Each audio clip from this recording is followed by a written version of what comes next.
not creating enough out of the midfield. They're not creating enough out of wide areas, and so it becomes about the individual in a moment of transition, hopefully creating something for Brazil.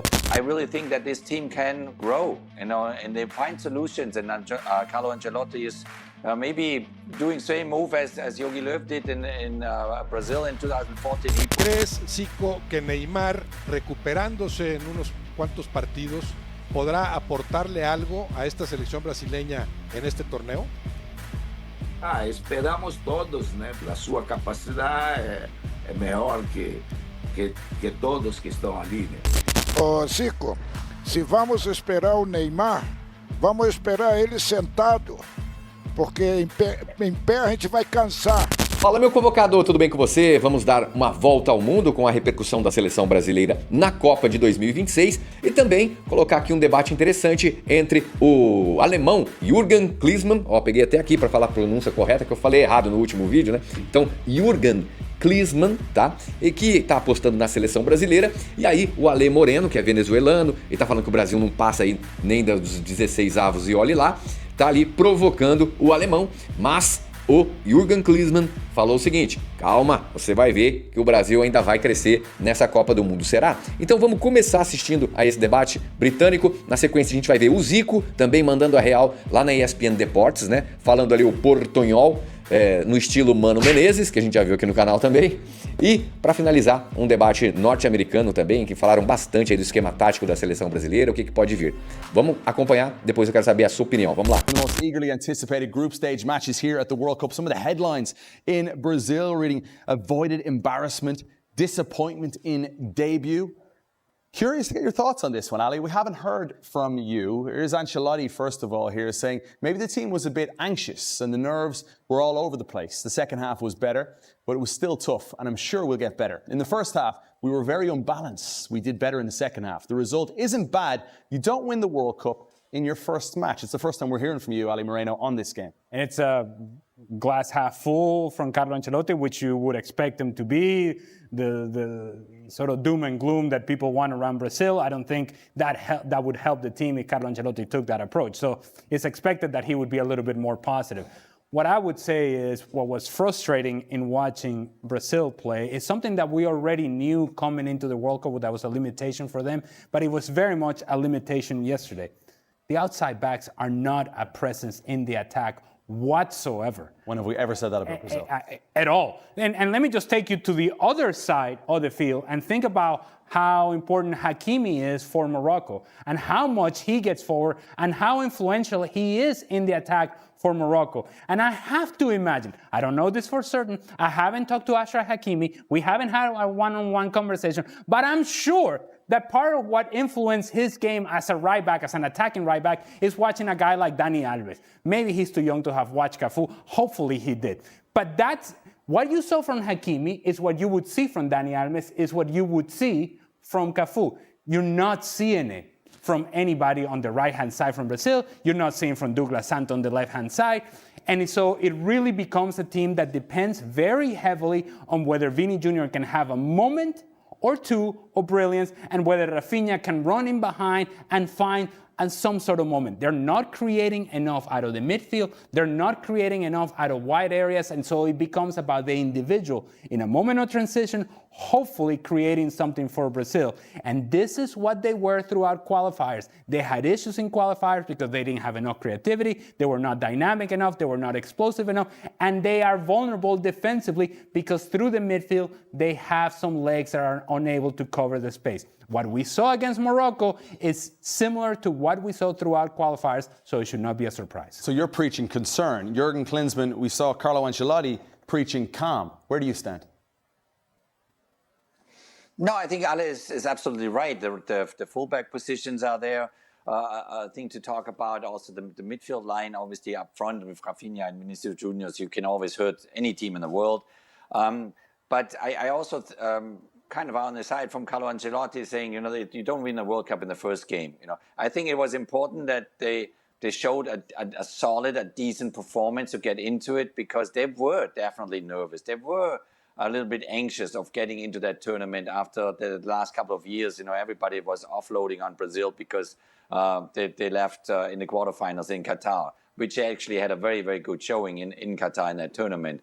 So I really think that this team can grow, and they find solutions. And Carlo Ancelotti is maybe doing same move as Jogi Löw did in Brazil in 2014. He put then 2 center backs as a left back and a right back, and just kind of shut the door basically, and the rest was done then by the attacking players. I think he has that experience to maneuver the team through the group stage step by step, and then, I mean, obviously, once they get their first couple of goals under the belt, it is a team that can really do well this tournament. So I'm still have the hope that they're going to be the winner of the tournament. This is his first sort of venture into international football, isn't it? Mm. But for some reason, as you were reading every word he said there, I fully believe it. I fully believe that's how he's seen things. Mm. And maybe some of this is due to, I don't know whether you can call it trauma or just memory of Real Madrid doing this every single year, it feels like, in the Champions League. But he's right, you don't win the tournament after this first game. And the example that was used, I think it was about USA a few days ago, was Argentina losing Saudi Arabia at the last tournament. Mm. What a terrible start that was for them. For Brazil, they've gotten a point, and you know that they can get better. The team is obviously flawed, and you've mentioned the point about, say, the fullbacks, the fact that, you've got Igor Thiago playing as the 9. I didn't think he was great in that game, to be honest. Mm. But I think if we're going to talk about positives that existed within that match, I think quite a few people, as the game was developing, probably thought this was going to be Morocco's game.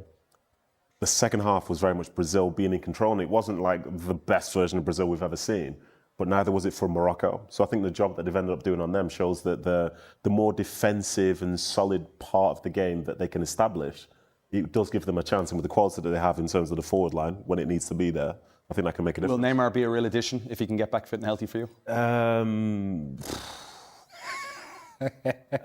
This feels like genuine slander to say no, but I think at this moment in time, if he was to come in, who is he playing instead of?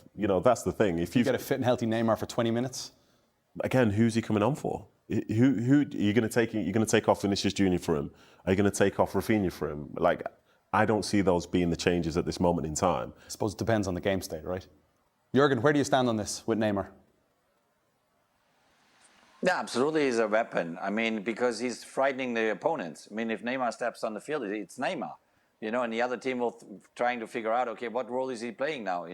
Or how fit is he really? So many question marks. Yeah, that the tricky part is, who you take out, but you've got to pick one of the top, the front 4 in that moment, and that player that goes off, they will not be happy in that moment. But it's still you bring on somebody that is unpredictable for himself and for the opponents. And believe me that we did not plan the fact that there was a siren in the background when you mentioned Neymar coming in as a guy saving Brazil. But that's exactly what it would be. It would be alarming status for Brazil if you're depending on a guy who has a bad calf to begin with, who hasn't been productive for Santos, who has had a difficult time, for him to be the guy that is going to prop up this national team. What if how good would that look for Carlo Ancelotti, right?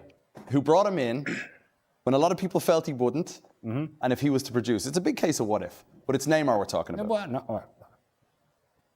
You're trying to make a case as if you're Neymar's agent, but is he not? Do we know that he's not? He's not. You don't know me that well. Do we know that he's not? Well, look. Let me put it to you this way: if Brazil are having to depend on Neymar at this point of his career, with the physical limitations that he has, I'm not making it up. He didn't play and wasn't available to play because he has a calf injury. But they're depending on him to be the guy that saves this team. They have bigger issues. And when it comes to bigger issues, one of the things that we said were a strength for this team was the center back pairing. 2 guys who started the Champions League final, Marquinhos and Gabriel. Look at the goal of Morocco. Mm-hmm. It's a straight ball in between the 2 center backs. That cannot happen. So if you don't have a whole lot of dynamic movement and explosion going on in the attack, and your center backs are being split by a straight ball right through the middle of your 2 center backs, then you have bigger issues than whether Neymar is playing or not. I thought you said this was a positive show. No, this is positive. This is positive. This is factual information. We're just putting knowledge out there. True. Whether people can take it or not, and that includes Neymar's agent. Jürgen Klinsmann, top class as always. All right. Thanks a million for joining us here on ESPN FC. I just want to add, the dynamic during a World Cup comes from the inside.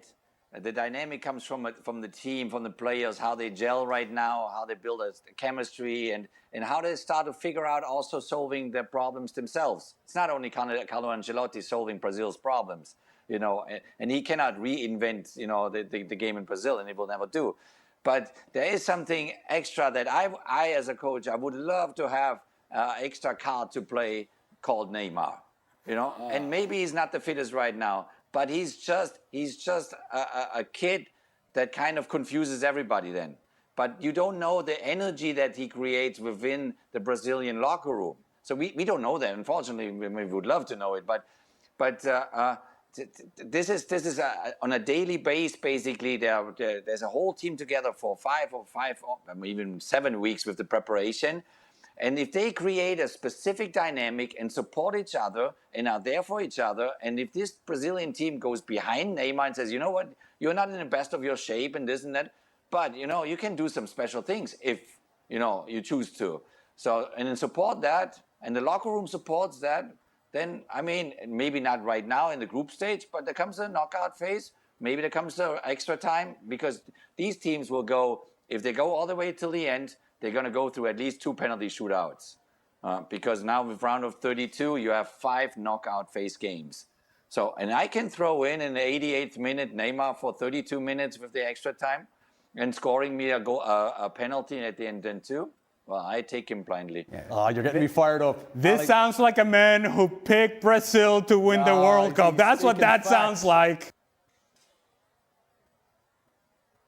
Bueno, vamos a saludar al que para muchos es uno de los mejores 5 brasileños de toda la historia, junto a Garrincha, a Pelé, a Ronaldo, a Romario, a Ronaldinho, el Pelé blanco, un figurón, Arthur Antunes Coimbra, el gran Zico, el Pelé blanco. Y nos da muchísimo gusto, Arthur, verlo y verle muy bien. ¿Cómo va la vida y cómo vio hoy a Brasil? Todo bien, ma. Siempre hablo que no me gusta de esta frase de Pelé blanco. Mucha responsabilidad. Pelé es único. Es para nosotros de Brasil una satisfacción grande porque Pelé ha representato muy bien el nuestro fútbol. Es un honor para mí estar en el mismo país que Pelé. Creo que me encuentro bien. Hoy trabajo como embaixador del Flamengo y también del Kashima Antlers en Japón. Hoy el mundial se inicia por Brasil, mas el Brasil no jugó bien. El inicio de la partida, Marruecos se tomó cuenta, después Brasil se asentó en el juego. Creo que necesita mejorar mucho para alcanzar mejores resultados en este mundial. Todas estos cambios que Brasil hizo en estos años todos, de entrenadores, de jugadores, se nota hoy que el Brasil no hay un juego sólido, un juego de grupo, de equipo, como éramos habituados a ver las equipos de Ancelotti. Quedan muy pocos. Zico, con su claridad, con su genialidad, con su técnica. Usted es una especie en extinción. Ya en el fútbol moderno ya no hay jugadores como Zico. Hay robots, hay mecanización, hay sistemas de juego rígidos. Son muy poquitos los que quedan.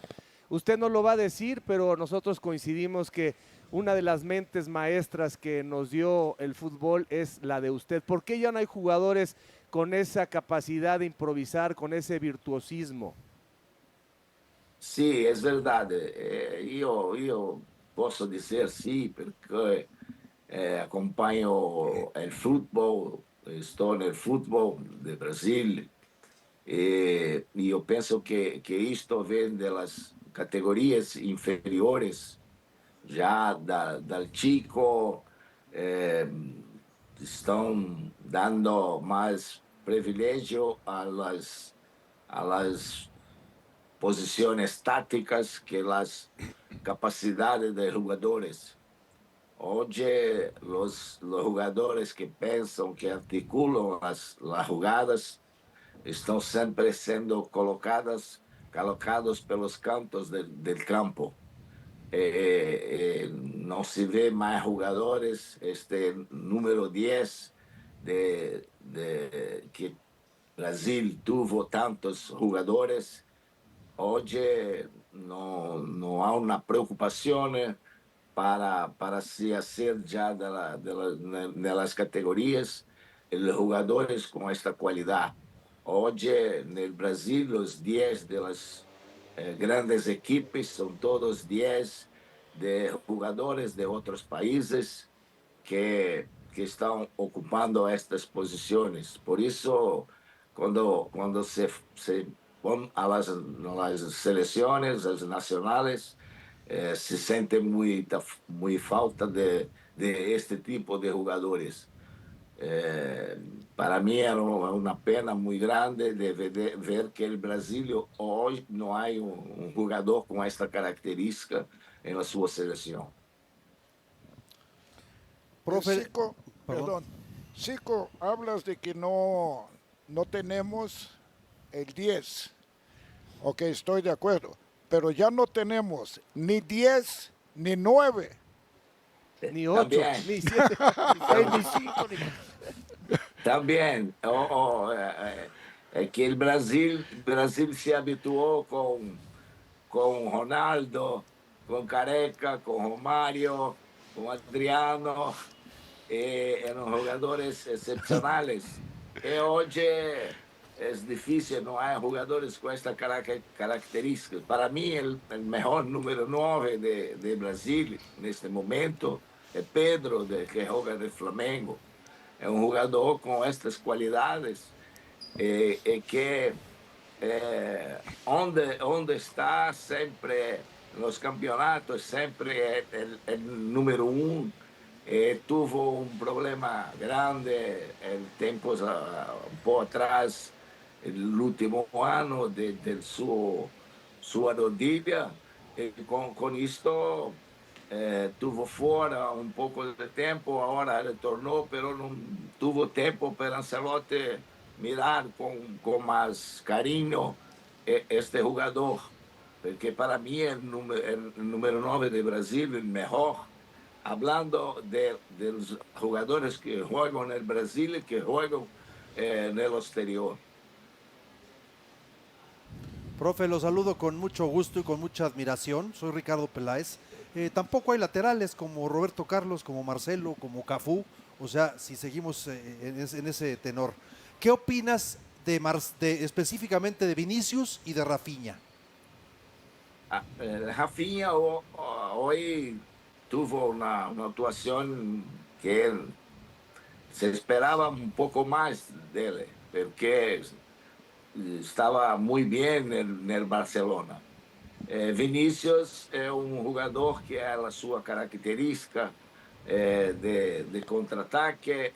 Hoy hizo un bel gol. Es un jugador con personalidad, es un jugador que hoy demostró una situación que el jugador necesita cuando hay 1 contra 1, de jugar, de tentar las acciones. Talvez fue el único que hizo un poco esta característica del jugador brasileño de tentar una acción individual cuando hay 1 a 1. Creo que de todos aquellos que estaban en campo, Vinícius fue el único que tentó más las acciones para ser el mejor. Tuvo una acción de su gol, una otra que tentó hizo el pase que Igor Thiago no consiguió con la cabeza. Para mí, él hizo su trabajo. Se espera siempre mucho más, porque en el Real Madrid él es el principal jugador. Cuando todos él juega pela selección, todo se espera más un poco de aquello que él jugó. Hizo una buena partida. Zico, grandioso futbolista, me da mucho gusto saludarte. ¿Crees, Zico, que Neymar, recuperándose en unos cuantos partidos, podrá aportarle algo a esta selección brasileña en este torneo?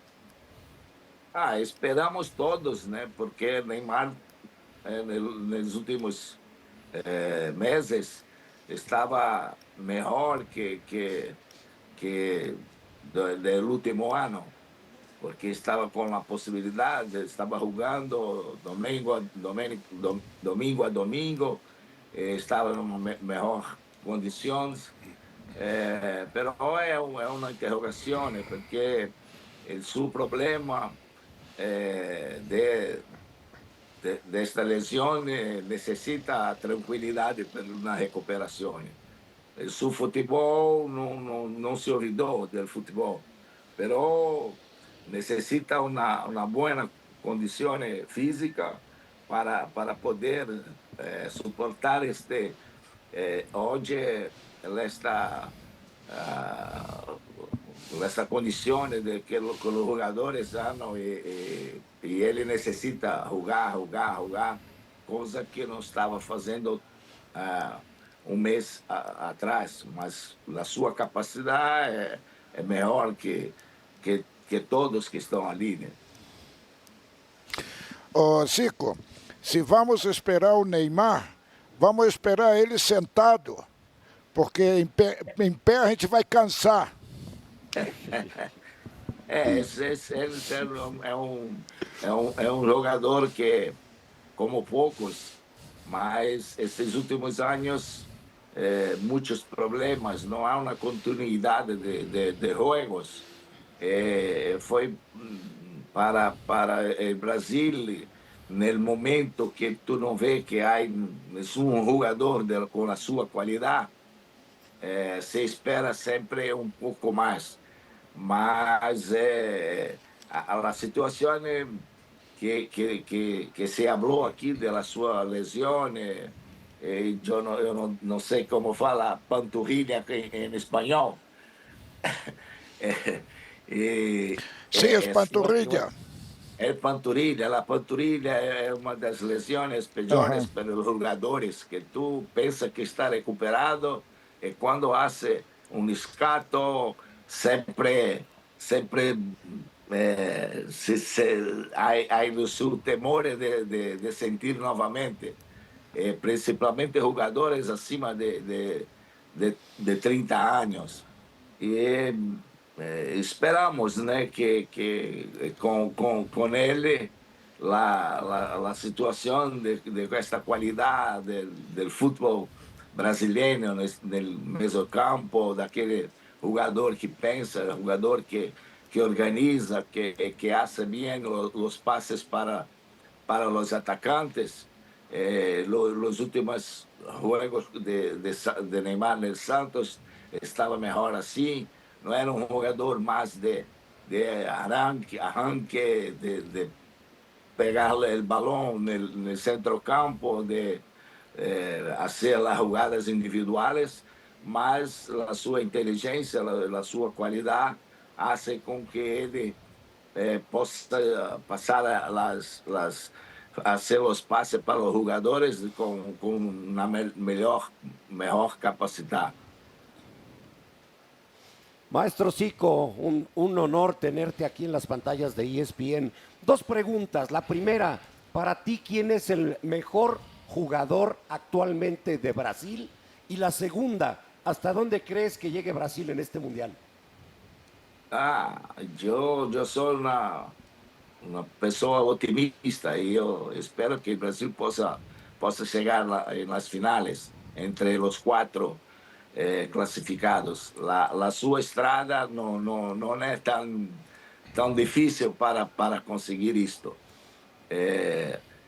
Creio que são caminhos que a equipe se mantém em seu conjunto, se consegue Ancelotti fazer este comprometimento de los jogadores com a equipe. Creio que meu pensamento é este, que o Brasil possa chegar entre os quatro finalistas. Para mim, hoje, o jogador mais decisivo, mais importante, mas não é o jogador daquela característica de ser a organização da equipe, sem dúvida que é Vinícius Júnior. Zico, uma pergunta. ¿Cómo te sientes en un país que tiene más de 350 equipos profesionales y que el entrenador de la selección brasileña sea un extranjero? Bom, eu me gostaria que o treinador fosse brasileiro. Eu respeito muito grande pelo Ancelotti como um dos melhores do Brasil. Creio que no momento os últimos treinadores que estavam do Brasil faziam as convocações com todos os jogadores que jogavam na Europa e não os jogadores que jogavam em Brasil. Por isso creio que a melhor solução poderia ser treinador estrangeiro, porque os jogadores brasileiros que estão na seleção jogam todo o ano com uma característica de jogador europeu. Nosotros estamos havendo muitos problemas com as condições de treinadores brasileiros que também convocavam os jogadores que estavam na Europa.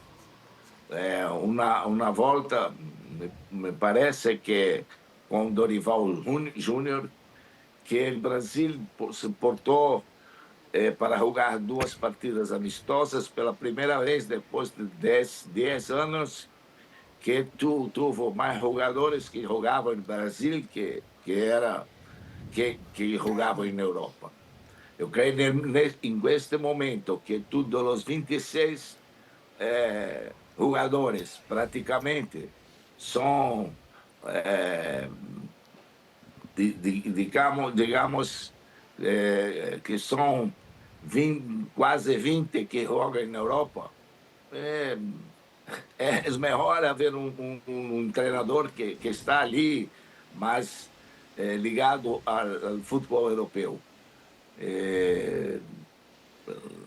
As condições todo ano para os jogadores é melhor, a mentalidade do futebol europeu.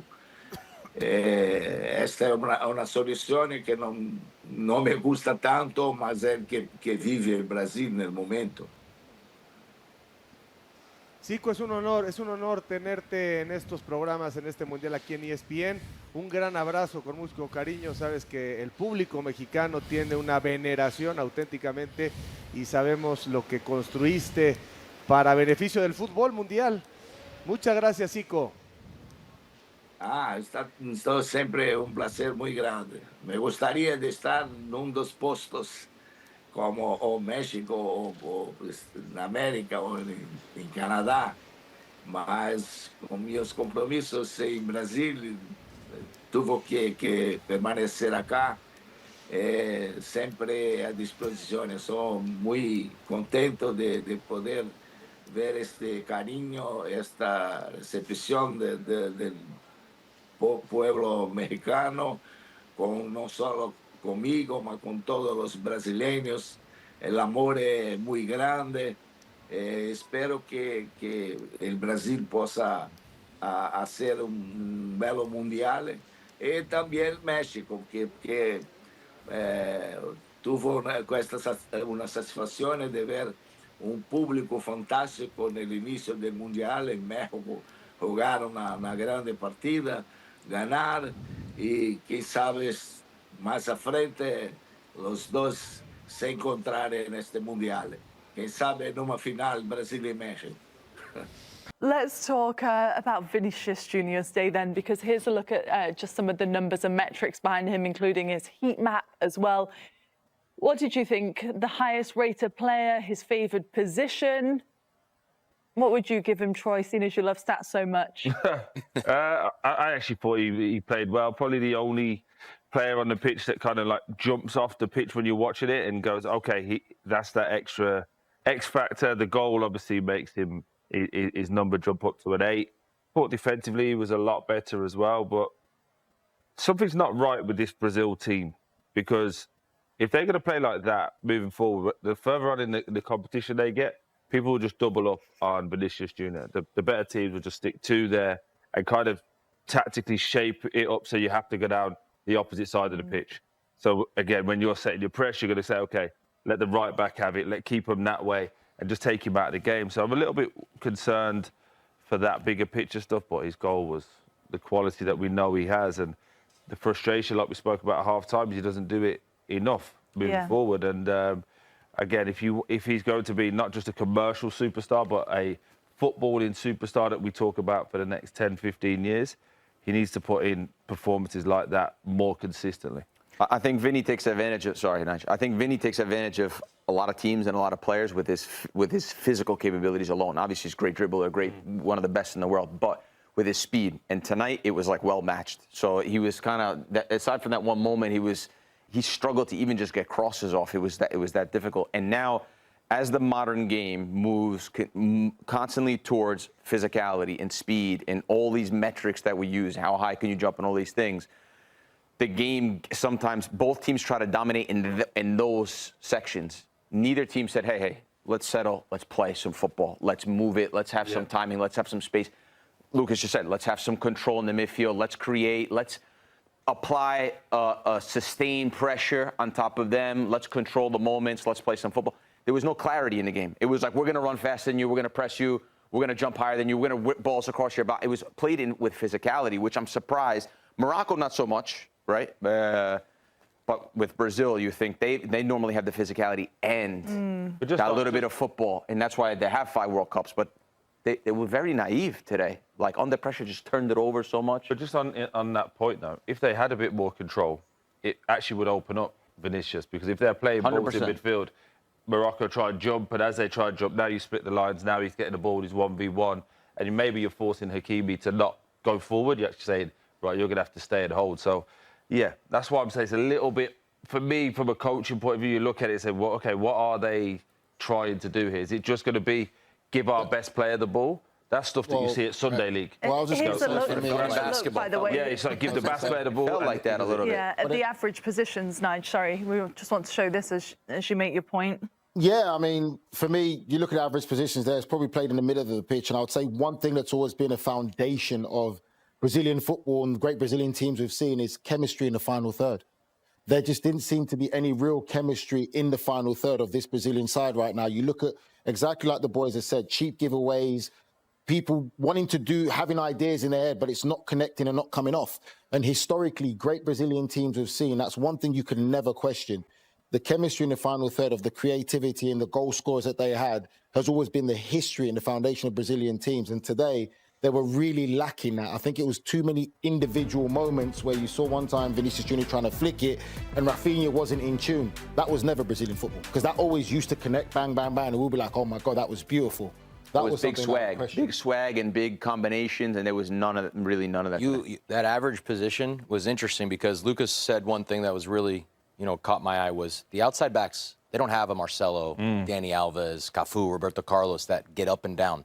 So the width was coming from those guys, though. I feel like you need some sort. It's too narrow when you get higher up the field. So if you don't have those guys running off, it's almost better you keep the 4 in the back more at home And can you get the width from Vinny and Rafinha if those are the two guys you're looking for?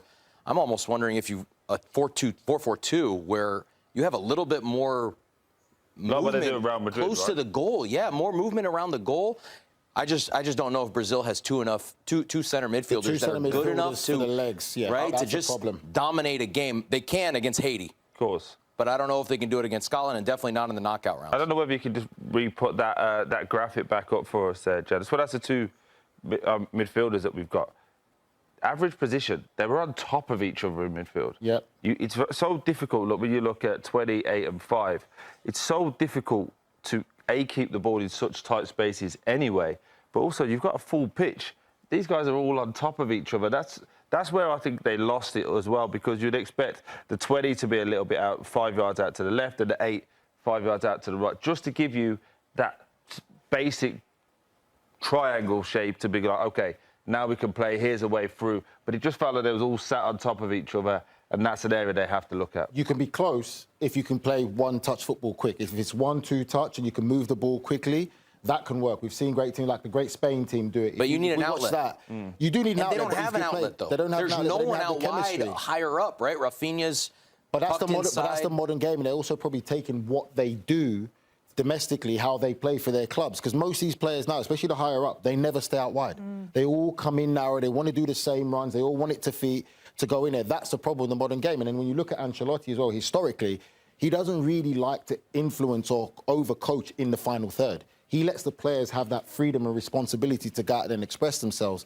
And again, we saw today there wasn't that great chemistry. Sometimes you have to have a little simple foundation. Here's a look at the ratings between Brazil and Morocco from our friends at SofaScore. On the Brazilian side of things, you got a couple in the 7s here, most of them in the 6s, and Vini Júnior, the standout tonight, with 8. Would you agree with this, Benny? Oh, he got the one play, right? A fantastic play where he goes down the line, cuts back inside to his preferred foot, and smashes the ball. So, yeah, I think the 8 is valid. And how Cunha comes on and he's in the 7s, right? He takes the set pieces and all of that. It's stats. It's stupid. He lost the ball less times than whoever else was out there, maybe. Yeah. Very questionable. But okay. Grell, any yeses or nos from you? Disagreements with that? The two center backs got Were your split. eyes open when we showed it? The two center backs got split pretty bad on the first goal, wide open. So I don't know how they got such a high score. But the game was disjointed really bad. Hopefully both teams can build on that and build like pressure into the game and build some moments in the game. Really, just a lot of random plays in the game. Let's see what a former Brazilian international, Lucas Leiva, thinks about it. Lucas, good to see you again. How did you rate that tonight from Brazil? Glass half full or half empty for you? I think for what Brazil produced in the 2 halves, I think is half full. I think Brazil never looked dangerous, unfortunately, never looked in control of the game. And of course, in a moment that Vinícius Júnior could do the difference and scored a goal. So it's better 1 point than nothing. But I think Ancelotti will have a lot of work to do for the next game. Of course, the next game is against IT. It should be an easier game for Brazil, but I was a little bit worried, especially in the first half, we all saw on the game. Lucas, looking back at that game, were you more worried about the lack of production in the final third, or how vulnerable at times defensively Brazil looked? I think a bit of both. I think before the game we spoke about balance, and Brazil never looked control in the middle. I think Casemiro struggled a bit and got a yellow card. I think that's why he got taken out in the halftime. But even offensively, Brazil never looked dangerous. I think Brazil didn't create as much as we would imagine. We were talking a little bit about the position of Rafinha. Brazil never had a right winger, which made difficult. And of course, second half a little bit better. And with Danilo coming on as well on the right back, I think gave a little bit more stability at the back. But like I said, I think overall wasn't a good performance, and the balance of the team wasn't right. The middle never got the control of the game, and we know how important is the midfield for the team. So, like I said, maybe the first game, a bit nervous and a lot of pressure. We just hope that the second game we could see more offensive play, but also with more balance at the back. Yeah, Lucas, you just took my question away there, so I'll expand on it a little bit. I spoke at halftime about having a lack of control in midfield. It felt like Casemiro normally now is breaking up the play, and Bruno Guimaraes for Newcastle is more like the emotional leader. He's running around a lot and gets the crowd involved. It felt like it needed one or two players to get their foot on the ball and just dictate the tempo. Just looking ahead now, who are the players for Brazil to do that in midfield? Do they have that? Those players, a player like yourself who used to get on the ball and dictate the tempo? I think Casemiro is the player, but I think today he looked always late. In the challenge, he never looked controlled. He sometimes he was ahead of Bruno in the build-up, which it should be the difference. It should be Casemiro a little bit deeper and Bruno higher up on the pitch. So I think they couldn't find themselves on the spaces, and that's why they never looked controlling the midfield. Of course, Fabinho gave a little bit more stability, I think, when he came on. But overall, the team didn't play well, and the midfield especially didn't control, which I think it's the key for the team. And Lucas, I know it might be a little bit tough to talk about how Rafinha fits into the attacking pieces because he's such an integral part, right? We have Vini on the left side, which is playing in his favorite position. Rafinha, not necessarily. How do we get him involved more in the game, even though the midfield was lacking a little bit? Is it on the right side? Does he find a role as a central player? Or is there some sort of combination that he can shift over to the left and somehow Vini is also potentially elsewhere? I'm trying to figure out what's the best way for Ancelotti to put those players together and find the best tandem with those two. Yeah, well, Rafinha, when I saw the first 11, I thought he would be on the right side, Paqueta as a 10, and Vini on the left. But it was actually the opposite. Paqueta was on the right side and Rafinha like as a 10, but sometimes going to the left side, and then Vini having to come in the middle, which it didn't help because we know Vinícius Júnior is really good on the 1v1. So I think Rafinha will end up staying on the right side. I think we can take the best of him, and also because we don't have a right back that is really offensive like we used to have.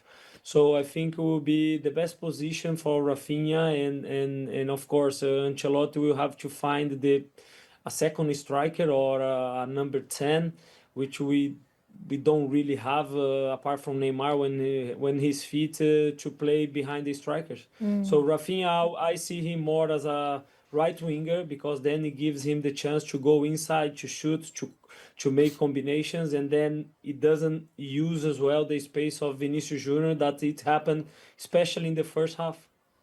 It's so true. We'll see how Brazil does for the rest of the World Cup journey. Thanks so much, Lucas. We hope to see you soon. Yeah, absolutely will. Thank you very much.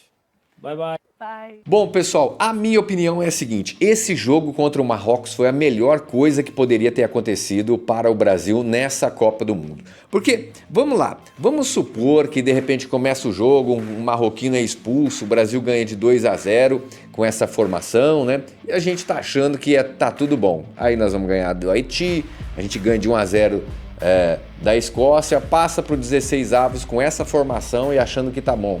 Paquetá ali no meio, o Casemiro e tudo mais, né? Eu quero saber a sua análise. Você acha que o velhinho vai ter coragem de alterar esse time, de mexer no time mesmo, de colocar o Endrick, de tirar o Rafinha desse time, se for o caso, ou adequar ali para que ele consiga jogar melhor? Qual que é a sua opinião em relação ao que será feito agora, depois desse susto aí que nós levamos contra o Marrocos, que nem deveria ter sido um susto tão grande, né?